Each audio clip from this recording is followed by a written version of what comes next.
un agradecimiento importante por permitirme estar en este excelente foro con un elevado nivel de ponentes y posiblemente dar mi visión de médico intensivista y de usuario, con responsabilidades también en la gestión de la unidad de cuidados intensivos, lo que nos obliga evidentemente a plantearnos no solamente la efectividad, sino los costes de mucho de lo que hacemos en la UCI, que saben que es uno de las áreas donde hay un gran uso de recursos. Como pueden ver ahí, yo soy médico del Hospital Joan XXIII de Tarragona, de España, y intentaré en estos breves minutos hablar un poco del coste-efectividad de la procalcitonina en la optimización del tratamiento antibiótico y la estancia en la UCI. La agenda que vamos a hablar del impacto y recordar el impacto de la sepsis en el mundo. Esto es algo importante que no todos conocen. El problema que tiene el diagnóstico, el coste del proceso asistencial de sepsis en su totalidad y el impacto económico de implementar protocolos guiados por procalcitonina, por ejemplo, para ver realmente qué hay de evidencia, para llegar a unas reflexiones finales. Pues miren, el impacto de la sepsis es tan importante que en el último Día Mundial de la Sepsis, que es el 13 de septiembre de cada año, se plantea que casi 47 a 50 millones de personas desarrollan sepsis y por lo menos uno muere cada 2,8 segundos. Esto es realmente importante, sobre todo ahora que hablamos de pandemia. La pandemia no es más que otro tipo de sepsis, en este caso viral, y como pueden ver, tiene mucho más repercusión esta pandemia por lo grave que es y por lo fulminante, pero que hay mucha más muerte de sepsis por año que lo que llevamos de pandemia. También es así que hay otras patologías, como puede ser el stroke o el cáncer, que tienen bastante mejor prensa y bastante la población lo conoce más, mientras que la sepsis, fíjense que tiene más incidencia, pero es bastante menos conocida.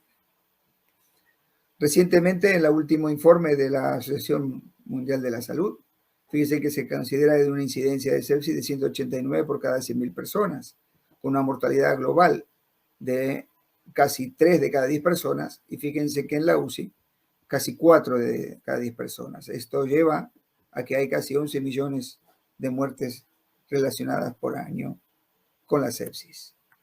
Y esto es importante sobre todo porque, como pueden ver aquí en esta pequeña revisión, la mortalidad es diferente y la incidencia es diferente a cuando estemos. Y vamos a hablar, en este caso, de datos de Latinoamérica. Veremos que hay una incidencia de aproximadamente de 124 por 100.000 habitantes, con una mortalidad global del 30%, un poco superior a lo que pueden ver a otras regiones como puede ser Europa, pero llamativamente si vemos casos de mortalidad en la UCI, fíjense que la mortalidad es casi el doble de la que presentan en otras áreas como puede ser Europa o Norteamérica. Es decir, evidentemente hay un problema serio, un problema muy frecuente que tiene una elevada mortalidad. ¿Y qué estamos viendo? ¿Cuál es el problema real? Bueno, es que con el COVID todo esto empeoró y vemos que lo que veníamos con una incidencia baja de, por ejemplo, de neumonía asociada a la ventilación mecánica, se ha triplicado, pero sobre todo se ha aumentado exponencialmente el número de pacientes con antibióticos. Hoy en día en las UCIs, en general de España, pero podría decir que en casi todas las UCIs del mundo, 9 de cada 10 pacientes tienen antibióticos. Y esto lleva a un sobreuso de antibióticos, esto lleva a aumento de las resistencias y evidentemente a aumento de los costes relacionados con el uso de antibióticos. ¿Y por qué pasa esto? No es porque los médicos queramos poner antibióticos, sino que realmente suele ser difícil de hacer el diagnóstico. Este es un estudio interesante de holandés con 2.500 casos, donde todos los pacientes que ingresan con el diagnóstico probable de sepsis reciben antibiótico, pero fíjense que solamente aquí en rojo, solamente ellos pueden diagnosticarlo en forma definitiva en el 25% de los pacientes. Pero esto es mucho más grave si hablamos de la neumonía, si hablamos del pulmón, de la sepsis pulmonar, porque todavía vemos que se puede diagnosticar en un número significativamente menor que no supera el 15%. Es decir, muchos de nuestros pacientes, y sobre todo los que tienen infecciones respiratorias, son difíciles de diagnosticar, y es por eso que uno debe, con la clínica, y uno debe echar mano de otras exámenes complementarios. Y fíjense lo que dice para el diagnóstico y el manejo clínico la Organización Mundial de la Salud. Dice que evidentemente hay que identificar y no sobrediagnosticar la sepsis de acuerdo a unos criterios clínicos, pero sobre todo también teniendo en cuenta biomarcadores como puede ser la proteína C reactiva y la procalcitonina, que esto es crucial como elementos de temprano diagnóstico para la sepsis y para establecer un adecuado tratamiento clínico. Es decir, hoy no queda duda de que el diagnóstico clínico tiene muchas limitaciones y requerimos de exámenes complementarios, como pueden ser en este caso los biomarcadores, que nos ayuden a un mejor diagnóstico, a un diagnóstico más certero. Porque la sepsis es un proceso complejo en el tratamiento. Si ustedes lo pueden ver aquí, necesitamos que haya un diagnóstico precoz, un tratamiento antimicrobiano óptimo, una erradicación del foco adecuada, un soporte cardiovascular y respiratorio adecuado y, como hacemos ahora, posiblemente también usar terapias coadyuvantes como pueden ser los corticoides. ¿En dónde nos pueden ayudar los biomarcadores? Pero fundamentalmente los primeros pasos, que quizás son los más importantes de todos, porque el diagnóstico precoz y el antibiótico óptimo son las piedras angulares para que el resto del tratamiento pueda ser llevado a cabo en forma efectiva. ¿Cuál es la filosofía entonces de que yo les venga a hablar en un foro de industria, económico y demás, un médico clínico? Bueno, es que la filosofía de la evaluación económica, que es el análisis comparado de diferentes alternativas de gasto, tanto en términos de coste como en beneficios. Y claro, cuando hablamos de beneficios, estamos hablando de pacientes, y estos pacientes son, digamos, donde tiene que realmente impactar todo el coste y donde vamos a analizar el coste económico, porque de forma análoga, como dice la segunda cita, la toma de decisiones individuales, la evaluación económica compara costes adicionales que supone una tecnología con las ganancias adicionales que las proporciona, y siempre las ganancias se miden en general en forma de supervivencia. Recordando algunos conceptos básicos, los métodos de evaluación económica se dividen, según Drummond, en parciales y completos, atendiendo fundamentalmente a tres elementos. Uno, los recursos o costos que ellos tienen, las consecuencias o los resultados y las alternativas que pueden haber. Y los tipos de análisis que habitualmente utilizamos en la evaluación económica, sobre todo en salud, es de minimización de costos, en donde se compara el coste de dos o más alternativas y se elige por una de ellas, el coste efectividad, donde se hace una valoración de unidades que no son monetarias. Aquí vamos a ver el menor uso de antibióticos, la mejor supervivencia, la disminución de los efectos adversos, etc. Algo que no tendrá que ver con un problema monetario. El costo-utilidad, donde se valoran los años de vida ajustados a la calidad, los famosos ABAC, y fundamentalmente el costo-beneficio, que es aquí sí una valoración desde el punto de vista estrictamente monetario. Pero nosotros tenemos que pensar en el proceso asistencial de la sepsis como un proceso complejo, desde que el paciente ingresa al hospital, en donde, de acuerdo a la complejidad, y estos son datos de costes aquí en España, puede ir entre 600 y 1.200 euros por día, y se asume que un proceso infeccioso grave lleva unos 14 días de hospitalización, con lo cual vemos que el coste de este paciente podría estar entre 8.400 y 16.800 euros en su estancia, pero que si él debe pasar a la UCI, aquí los costos se pueden triplicar y pueden estar entre 1.500 y 3.200 por día, que habitualmente estos procesos llevan una media de 7 días, con lo cual, si nosotros sumamos todo, finalmente tendremos un coste total de 18.000 a casi 40.000 euros. Evidentemente, este es el proceso de salud y podemos analizarlo a través de analizar los costes directos, en los cuales los vamos a dividir en costes fijos, que son los salarios, la infraestructura, etcétera, etcétera, y en los costes variables, en donde aquí sí va a entrar los reactivos, los antibióticos que yo doy, los tipos de análisis de laboratorio, etc. También hay otros costes que son costes indirectos que no vamos a analizar porque no tiene que ver con la charla de este momento, pero que también son muy importantes, como los años de vida perdida, la pérdida de la productividad y los cuidados prolongados. Uno puede hacer entonces un análisis económico dependiendo de la perspectiva que quiera darle. Una perspectiva exclusivamente parcial, viendo, el reactivo este me sale más caro, me incrementa el coste del laboratorio, o intentar utilizar lo que yo creo que es más adecuado, un análisis económico global sobre todo este proceso de salud y ver cuál es el impacto. Por lo tanto, vamos a empezar analizando el coste-efectividad, es decir, aquello que no tiene que ver con un valor monetario. Y fíjense, esto es muy simple. Hay estudios hechos por entidades muy prestigiosas como es la Cochrane Collaboration, en donde a través de revisiones sistemáticas y metaanálisis dice que usar procalcitonina para guiar la iniciación y la duración de antibióticos no se asocia a mayor mortalidad, y aparte siempre se asocia a una disminución en el consumo de los antibióticos, que es una de los parámetros de coste-efectividad, y independientemente de donde el paciente esté. Un segundo estudio más reciente ya no solamente dice esto, sino que nos dice que puede disminuir la mortalidad, que no hay ninguna diferencia en el fracaso del tratamiento y que evidentemente disminuye los efectos secundarios relacionados con los antibióticos. Todo esto tiene que ver con el coste-efectividad. Pero fíjense que la FDA ha ampliado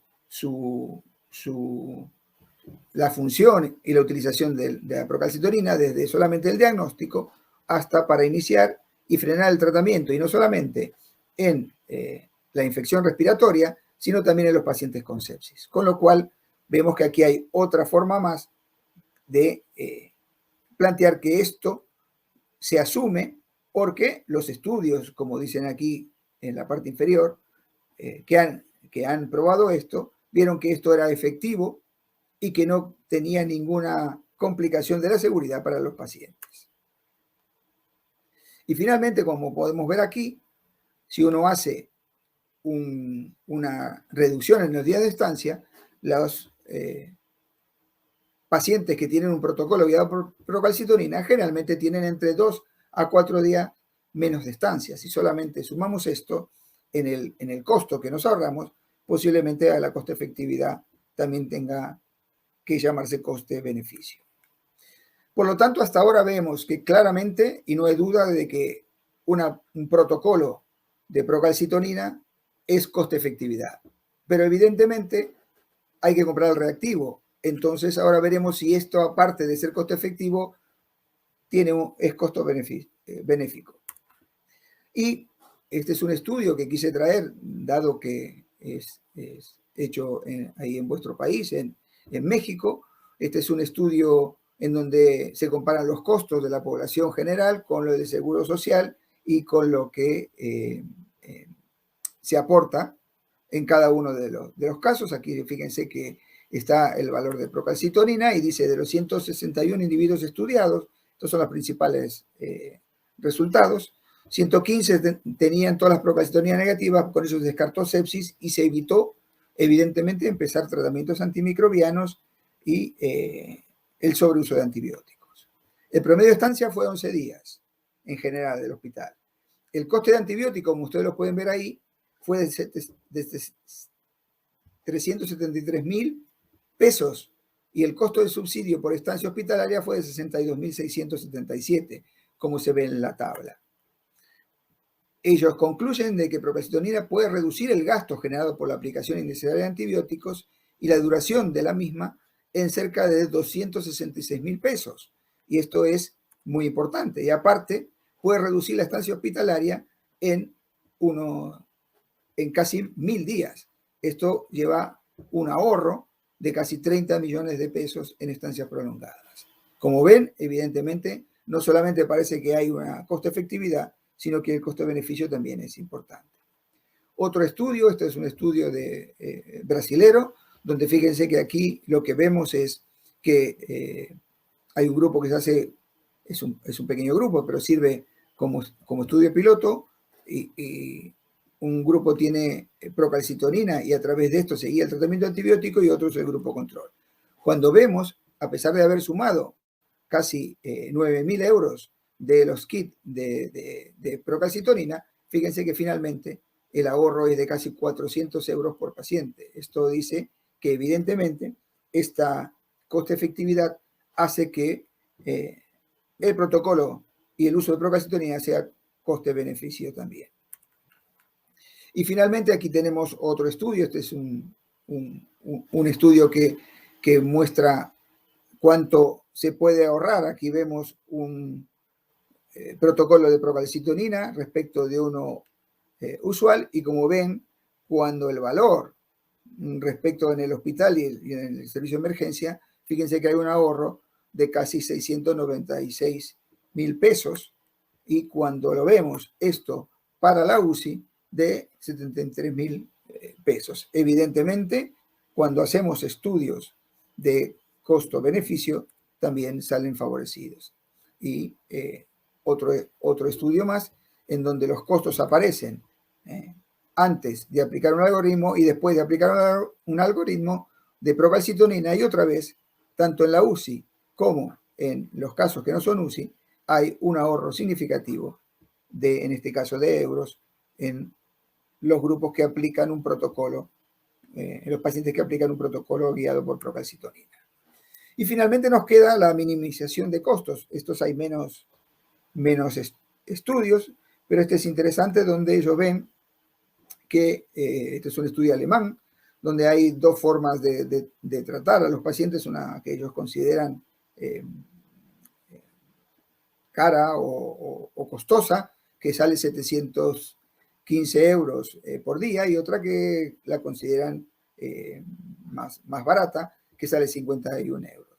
Y entonces ellos plantean que cuando uno usa una terapia guiada por procalcitonina, evidentemente en la terapia barata no ahorra demasiado, pero hay mucho ahorro cuando estamos hablando, como puede ser en la UCI, de utilizar combinaciones de antibióticos de alto coste. Entonces, en general, el coste total de todos los pacientes sépticos suele disminuirse en casi 500 euros.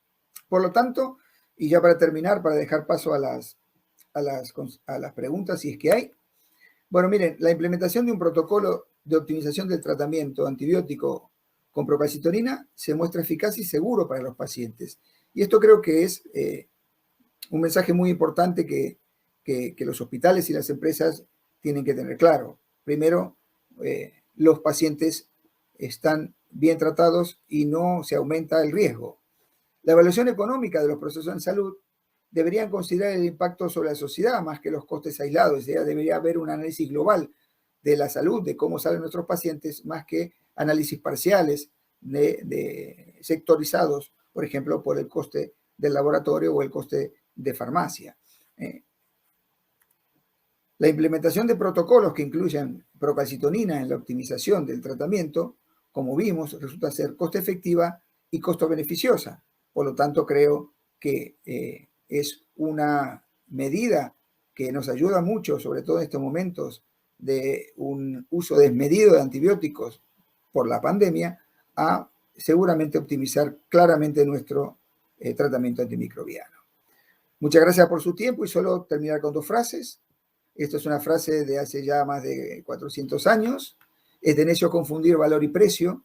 Esto lo decía Francisco de Quevedo, y 400 años después, el precio es lo que pagas, decía, y el valor es lo que recibes, este directivo ejecutivo, y evidentemente el valor sobre el cual nosotros estamos trabajando es la salud de las personas. Por lo tanto, muchas veces creo que el precio que se pueda pagar está, y si esto repercute en forma beneficiosa sobre la salud, está muy por debajo del valor que pueda darle a nuestra empresa o a nuestro hospital.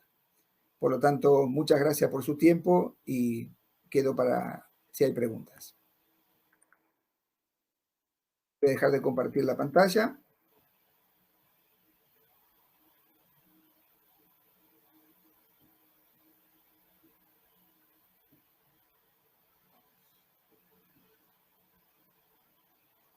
Perfecto. Tengo una pregunta. ¿Cuáles recomendaciones haría para una correcta implementación del uso de procalcitonina? Bueno, como todo biomarcador, hay que conocer las características. ¿Es necesario pedir procalcitonina todos los días? No. Eso es un mal uso. Y si usted usa así la procalcitonina, no le va a dar el verdadero valor. Habitualmente necesitamos 4 puntos de procalcitonina. Un punto al ingreso. Esto nos va a dar, si tenemos dudas de infección, si hay infección, pero aparte nos va a dar, de acuerdo a su valor, también una relación con la mortalidad. A mayor nivel de procalcitonina, más inflamación del paciente, mayor gravedad, y esto se relaciona con el pronóstico.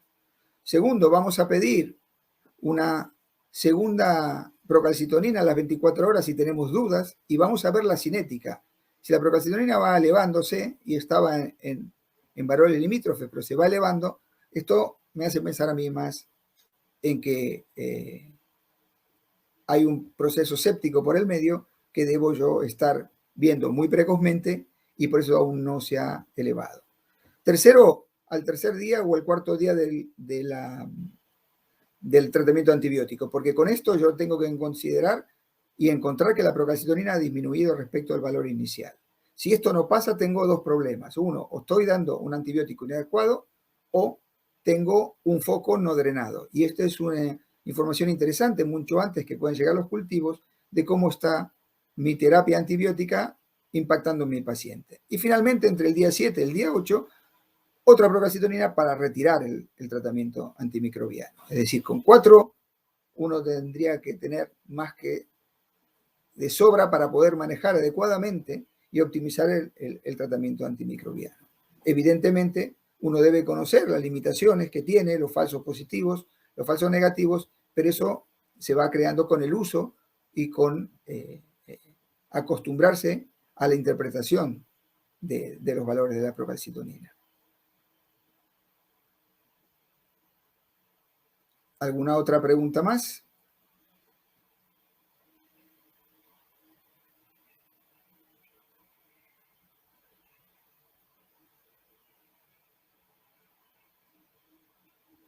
Me hacen una nueva pregunta. ¿Hay un impacto en la resistencia antibiótica? ¿Tiene un impacto en los costos? Claro que sí. Yo creo que hay que diferenciar 2 tipos de costes. El coste que puede estar exclusivamente relacionado con el gasto económico, con el dinero que debe invertir uno en los antimicrobianos que compra, pero no debemos olvidarnos el coste de la presión de selección y del aumento de las resistencias, porque eso va a hacer que yo tenga que utilizar antibióticos más nuevos, que son muchísimo más caros de los que estoy utilizando ahora. Entonces, si yo no hago un adecuado uso de estos, evidentemente mi resistencia va a elevarse y voy a tener que utilizar antibióticos que van a ser mucho más caros desde el punto de vista económico y mucho más caros desde el punto de vista del impacto sobre la flora. Entonces, hay estudios y nuestra experiencia que esperamos publicar recientemente es que aplicar aún durante la pandemia un protocolo estricto de control de infección en el cual el procalcitonina tiene un papel relevante ha hecho que podamos disminuir el consumo de antibióticos y mejorar la sensibilidad y evidentemente disminuir los costes relacionados con un menor uso de antibióticos. Entonces yo creo que sí, que es muy importante plantear esto, es muy importante plantearlo, sobre todo en momentos de crisis como tenemos ahora dentro de la sanidad, porque hoy estamos haciendo sinceramente muchas más acciones que no están muy guiadas por la evidencia que lo que hacíamos hace 2 años atrás ante la pandemia. Entonces yo creo que esto, que está bastante estudiado, que está, como vimos, bastante analizado tanto desde el punto de vista clínico como desde el punto de vista económico, creo que es una buena base sobre la que tenemos que asentar nuestros protocolos para mejorar la efectividad de nuestro tratamiento antibiótico y no comprometer ya no solamente la economía desde el punto de vista monetario, sino también no comprometer nuestro ecosistema donde estamos trabajando. Muchas gracias por su tiempo.